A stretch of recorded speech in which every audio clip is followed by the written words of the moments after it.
Minutes after taking a frustrating third place on the Transat Jacques Vabre Normandie Le Havre Ultim class race, when co-skippers Charles Caudrelier and Erwin Israel brought the giant blue and white Maxi Edmond de Rothschild to rest at Fort de France's Ponton d'Honneur during a spectacular Martinique dusk, they both wore smiles of relief, and no doubt a sense of deliverance after a painful few final days at seas. Caudrelier's winning record with the giant trimaran has come to an end. For the moment it has been scuppered in part by technical problems, which started, according to the French ace, 1 minute and 58 seconds into the 7,500 miles race. Though they fought valiantly after Madeira, their technical issues meant they no longer were able to match the pace of SV La Zatig and Maxi Banque Populaire 11, and finishing third became their objective.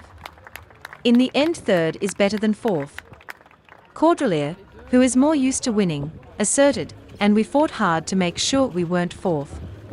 After leaving Le Havre on Sunday, the 29th of October, they crossed the line at 17:10, 3 hours local time, this evening to finish 1 day and 22 hours behind race winners Armel Leclerc and Sébastien Josse and Maxi Banque Populaire 11, which finished some 5 hours ahead of second-placed François Gabart and Tom Leperche.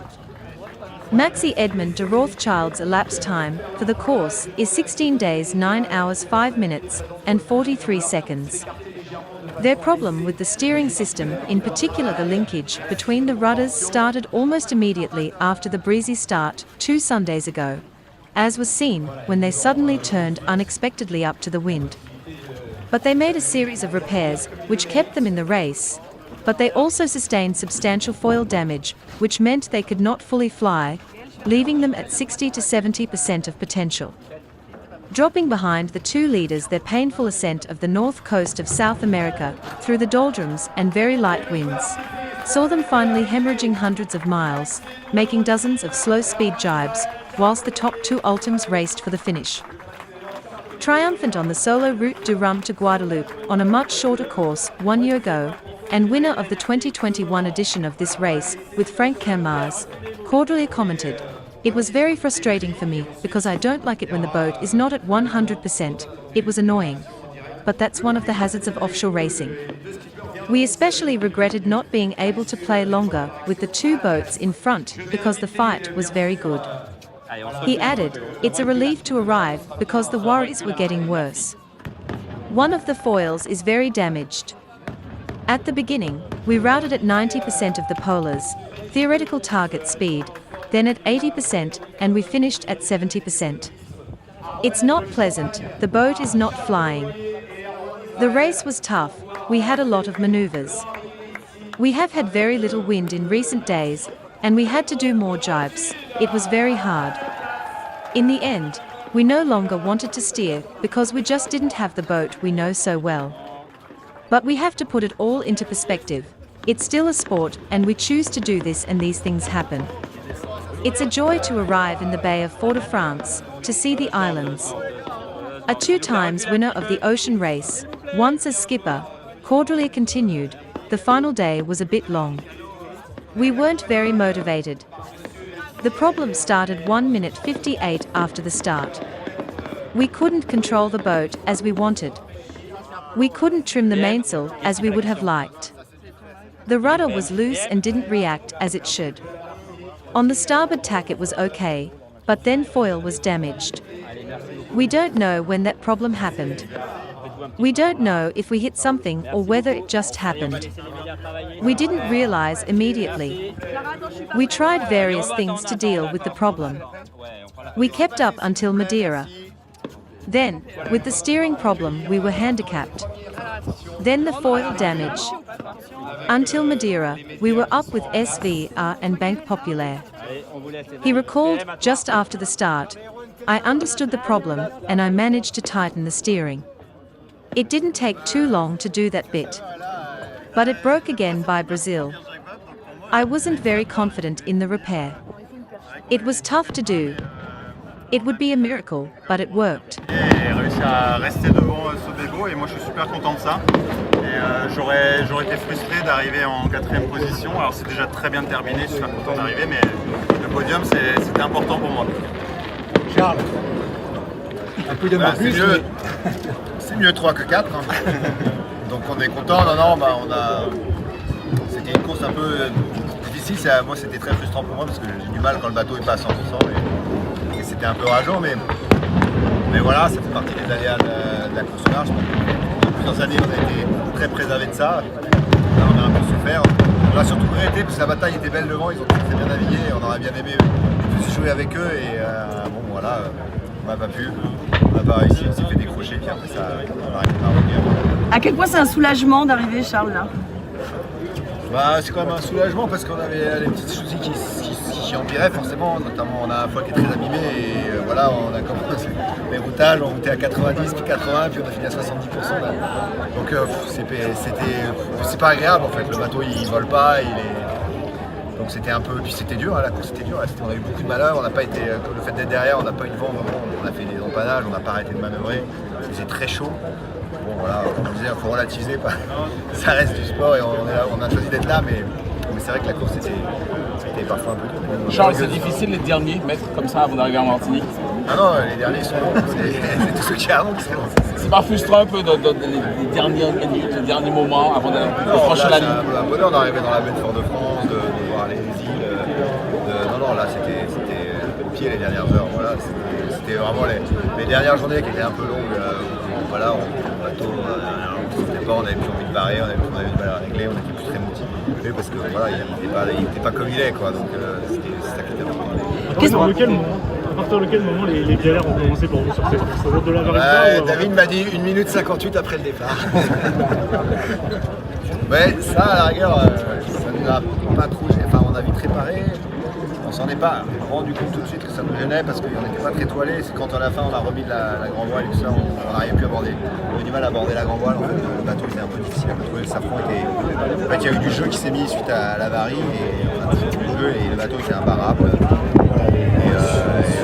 On a trouvé des petites astuces, on a réglé un peu les safrans différemment, voilà, pour essayer de faire quelque chose de raisonnable, mais on était un peu toujours gênés. Donc en bâbord et en tribord ça allait mieux, jusqu'à ce qu'on se rende compte que le foil est cassé.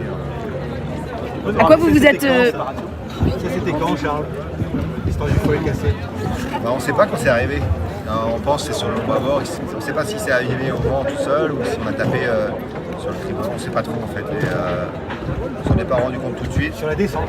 Ouais. En fait, nous, on est resté à fond en course jusqu'à l'empannage à Madère. Bon, là, on est au contact, on se tire la bourre avec mon couple RSVR. Et après, sur le long portant, déjà, on voit qu'on est handicapé par la barre. Et dans le bouton noir, on s'aperçoit du point de foil. Donc, c'est à partir de là que ça a décroché. Mais tout le début était super. On est à vue avec SVR et mon populaire juste avant Madère. Donc là, on était à fond. Même si on était gêné, on était toujours dans le match.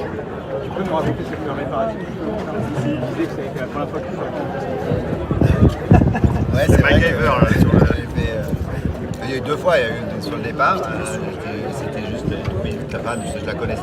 Je voyais tout de suite où ça allait, donc j'ai réussi à resserrer. Il a fallu que j'aille démonter des clous sur une autre pièce, bloquer le système, mais ça ne m'a pas pris trop longtemps. Et puis après, le système avait du jeu. Et puis en fait c'est assez tard, c'était au large du Brésil, là, il a recassé. On a fait une nuit avec un seul safran. Et puis à un moment, j'étais dans les futile, j'avais pas envie de réparer, j'y croyais pas trop à la réparation. Il fait nuit, il n'est pas trop chaud, c'était vraiment à l'arrière, c'était pénible. J'ai essayé et des fois il y a des miracles parce que franchement, pour que ça marche, il fallait que tout se mette bien, que j'arrive à mettre. Je sais pas, il y a eu un petit miracle et ça s'est mis bien en place. J'ai réussi à resserrer le système et il n'a pas bougé. C'est étonnant parce que c'est quand même une pièce qui est très contrainte et la réparation est très légère. Et c'est un peu comme ça. Je sais pas, 3 heures. C'est aussi des bonheurs ça de savoir maintenir la machine. C'est plutôt 3 jours parce qu'il n'a pas arrêté en fait. Plein de petites choses mais il a été incroyable. Je pense qu'il va ouvrir un magasin de bricolage à la Trinité. En rentrant quoi, il n'a pas arrêté donc chapeau à lui parce que c'était déjà que la course était hyper intense avec le niveau des autres. En plus les réparations, on était vraiment exténués. Sans cette casse, le bateau il reste encore à la hauteur En fait, c'est difficile à dire. On voit qu'on a tous des points forts, des points faibles. On a quand même été impressionnés par les pièces, notamment de populaire dans la brise. Il allait bien. c'est dur à dire en fait, parce qu'il ne faut pas grand chose pour faire tourner la bateau. On sait qu'on a des points forts, on sait qu'on a des points faibles, et je pense que c'est réciproque. Voilà. Il y a des conditions qui vont très bien. On a vu que SBR est très vite, il était impressionnant près pour la remontée, il nous a tous impressionnés. Ouais, c'est ça qui est génial, c'est qu'on savait de toute façon que maintenant on est tous dans un mouchoir de poche, et ça se joue sur pas grand chose, il ne faut pas casser, il faut bien mener son bateau. Et on fait une course parfaite, et même avec un bateau parfait, je ne pense pas qu'on le rythme était très élevé, je ne sais pas ce qu'on m'aurait donné, hein, on ne cherche pas les excuses. Voilà, on le sait depuis le début, et on voit que les bateaux ont progressé, et que les marins ont pris confiance dans leur bateau aussi. Les moyennes qu'a tenu important en populaire, je ne sais pas si on est capable de le faire. Je pense qu'on est capable de faire presque aussi bien, mais ce qu'on fera un peu moins bien, c'est ça ne joue pas grand chose. Et ce qu'a fait auprès SBR, je ne suis pas sûr qu'on soit capable de le faire aujourd'hui. Donc ouais, on a tous des points forts, des points faibles. Armel dit que dans 2 mois, le départ du monde, le favori c'est Charles Baudry et Gitana. Ouais, ça l'arrange. Ouais, ok, je prends. Mais moi, je pense que. Voilà, on voit que la course, ça tient pas à grand chose non plus. Le moindre petit problème a des conséquences. Souvent, c'est un effet boule de neige. Franchement, après le départ, je me dis c'est bon, on est reparti à fond. Et puis finalement, il y a du jeu qui se met, puis ça s'amplifie. C'est plein de détails comme ça. C'est des pièces qu'on ne comprend pas. C'est pas qu'on a depuis le bateau de 6, il y a eu des problèmes. Et puis, une fois ça lâche là, on a eu un petit souci sur un axe de vérin qui est parti. C'est compté comme ça depuis 4 ans, ça n'a jamais bougé, on ne s'est jamais posé la question. Pourquoi les trucs qui se décrochent encore un miracle, on a réussi à le remettre. Oui, on se fait trop peur, on est une équipe. Il n'y a rien de dramatique. Voilà, des fois, il est bien animé, mais ça se répare assez facilement. On aurait préféré en avoir moins. Rien qui m'inquiète en tout cas. Dans l'équipe préparée, c'est bien parce que je trouve que c'est une bonne école de la vie un peu facile. La dernière fois, là, ça me permet de me préparer pour le cours du monde sur plein de détails, sur la façon de bricoler, bien mieux connaître le bateau encore. Voilà, j'ai perdu du temps parce que j'ai fait des bêtises parce que je ne connaissais pas assez bien les pièces. C'est pour chercher du temps à chercher les pièces. Ça m'a remis un peu en place. Il faut avoir des bas des fois pour repartir. Charles et Rouen, une question pour tous les deux. Il y a 11 ans, vous avez gagné ensemble la Volvo avec Groupama. Ces dernières années, vous aviez une relation de skipper à routeur. Cette transat, elle a fait évoluer votre relation comment? Ouais, je sais pas, là c'était assez particulier parce qu'il y avait beaucoup de bricolage pour Charles. Et du coup, on n'arrivait pas à se mettre dans le rythme de la course comme on aurait pu, je pense. On l'a fait par moment, mais en fait, il y a souvent eu des problèmes qui ont fait qu'on mettait pas la course en arrière-plan, mais on n'arrivait pas à mener le bateau à 100% comme on aurait pu le faire et comme on aime bien le faire d'habitude ensemble. Donc, moi, j'ai eu beaucoup de frustration pour ces raisons-là. Mais après, Charles il est extraordinaire, il connaît le bateau par cœur et c'est toujours un plaisir de naviguer avec lui. Il va y avoir une annonce. C'est vrai qu'on n'a pas trouvé notre rythme, on n'a jamais réussi à se caler. Au niveau repos, un coup on faisait 4 heures parce que l'autre avait bricolé 2 heures, il était crevé. On a eu du mal à trouver un rythme. Mais Rouen a fait un super boulot et il m'a appris plein de choses sur la façon de régler le bateau. On allait très vite au départ pour revenir. Il réglait très différemment de moi, donc c'était vraiment riche et je suis ravi d'avoir fait ce parcours avec lui. Ça n'a pas été facile pour lui parce que je n'étais pas toujours souvent fatigué par le. Donc il essaie de mener le bateau. En tout cas, il était toujours à 200% à régler, à chercher. Et je suis content parce que finalement, j'ai appris plein de choses. Donc on s'est fait bousculer par SBR qui allait très vite. On a trouvé de nouveaux réglages, on a réussi à performer, à aller plus vite que ce qu'on aurait imaginé. Donc, important, même quand on a un peu souffert par rapport à. Là, on a cherché des solutions, on en a trouvé, pas si loin que ça, avec un bateau qui n'était pas encore, je pense, au top. Non, je suis ravi de cet échange qu'on a eu avec lui. Et j'espère qu'on pourra en gagner une ensemble, refaire une et en faire mieux et pouvoir vraiment naviguer. C'est vrai qu'on avait du mal à trouver un rythme, c'est vrai que c'est très frustrant. Il faut faire un bateau neuf. C'est pas moi qui décide, c'est les gens qui. C'est rien de qui décidera, on y réfléchit, effectivement, on a envie de faire un bateau neuf, mais c'est pas cette course-là qui va prendre les décisions, c'est ce qui va être vendu. Parce que moi je suis très attaché à ce bateau. Je suis convaincu que c'est un atout énorme pour ce film, je me permets. Et voilà, et ça va être une belle bagarre et j'espère qu'on pourra tous on a fait là. Je suis ravi, c'est ce qui s'est passé sur l'eau. Même si on n'a pas pu y participer, il y a quand même une belle bagarre. Une petite question qu'on arrive dans les films, Ouais, il y a plein de trucs de pêche, il faut regarder. Justement, qu'est-ce qui est pas en particulier quand vous êtes arrivé? Justement, quand vous êtes arrivé, qu'est-ce qui est pas en particulier quand vous arrivez dans les îles comme ça? On fait attention à toutes les zones de pêche. Ouais, tout ça, de toute façon, dès qu'on approche une côte, il y a des dangers. Voilà, on fait attention à ça. Le pire pour nous, effectivement, c'est les concentrations de poissons parce qu'il y en a trop. Et elles ne sont pas toujours répertoriées. On a une bonne carte de ce qu'il y a, mais on ne sait pas ce qu'il y a. Et ça, ça peut être un calvaire. Et au niveau du vent? Et le vent, bah, il est toujours le problème quand on approche. Est-ce qu'il va y avoir du vent? Est-ce qu'il va y avoir de vent? Où est-ce qu'il faut passer? À quelle distance il faut passer? Comment ça va se passer? Là, ça va. Ici, l'arrivée est plus facile que celle de la route de Roche. Merci.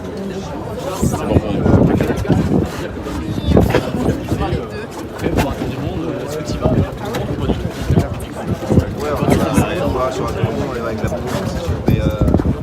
Mais les gens sont prêts. Je viens là, je casse le truc. C'est pas du tout. Je ne pense pas.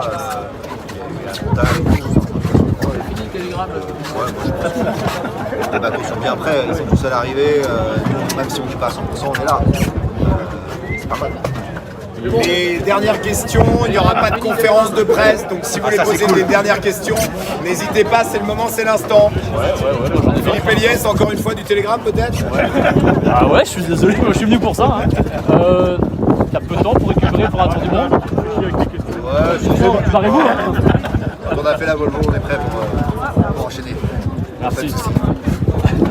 Mais barrez-vous. C'est les mecs de la belle Morlaix, c'est une de bordel. Bravo les gars. Merci. Impressionnant, champion. J'aurais pas cru, franchement, j'aurais pas cru aussi bon. Surtout Jolo. Il y a des surprises comme ça. Non, bravo, là, vous avez eu un rythme incroyable. Je pense que ça aurait joué avec un. On savait qu'avec les nœuds là, on avait hyper temps, il fallait pas lâcher la pression. J'étais content d'être devant. Il fallait creuser un peu. C'était simple, on était tous à vue. Proche de Madère, encore on s'est dit allez hop, ça va être encore bon. Ouais, carrément. Et après hop, c'est pareil. Ouais, après on a réussi à trouver un bon moment. Belle vitesse au Marcel a portant. été- Marcel a été. fait des lives. T'as vu? Tu fais combien d'empannages par rapport à nous? Ah, aucun. Un et nous aussi. Ouais, c'est ça. Ah ouais. Ah oui, il faut passer. Ah, mais il n'y avait pas beaucoup. Là, il est vraiment vite. Bon, vous, ça a un peu la galère. Au départ, j'ai un peu peur pour vous là quand vous avez fait votre. Il a déparé à la bataille. Avant, je regardais dessus le vent, j'étais. Deuxième surtout, ouais. Ouais, ouais. Le premier, j'étais là. J'étais là-bas. Pardon. Bon, on a eu quelques soucis. Ouais. On a pensé à vous là, sur la fin, là, tout l'empannage, après le vent s'est cassé la gueule là. Là, on avait mal pour vous. On s'est fait doubler par ce coup. Ah oui. Ouais, il a son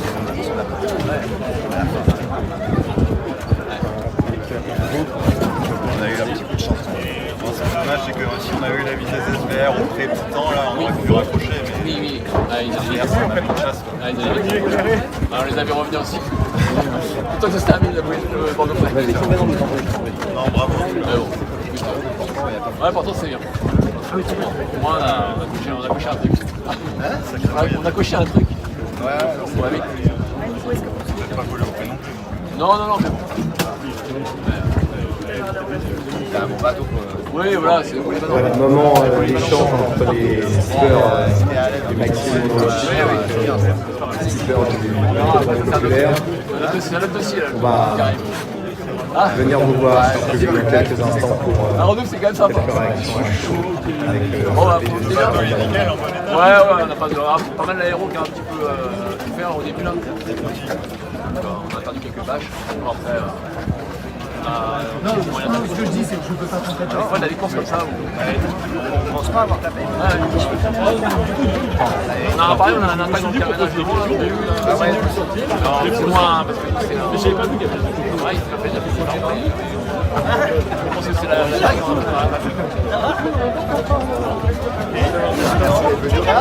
Charles et Erwan, Comme à soir, il y aura une soirée. voilà, on va encore célébrer cette arrivée avec du champagne. Mesdames, messieurs, je vais vous demander d'applaudir encore une nouvelle fois l'équipage du Maxi Edmond Rothschild, Charles Caudrelier et Erwan Israël, qui vont venir vous saluer, public, dans quelques instants. Cyril ?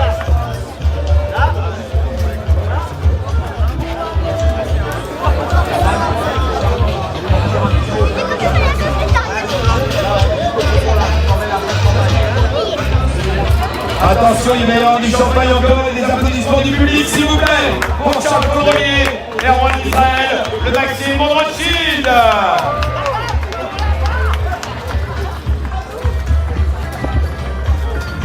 Voilà, Charles et Erwan qui vont encore célébrer cette arrivée. Quelle maîtrise! Charles a une maîtrise totale du champagne. On le voit, il a l'habitude du podium. Et il va venir vous voir dans quelques instants. Très vite.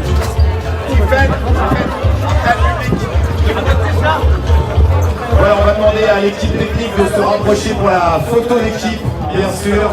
Le public, encore quelques petites secondes de patience et on va pouvoir ensuite échanger avec eux sur le ponton avec vous. Voilà, toujours...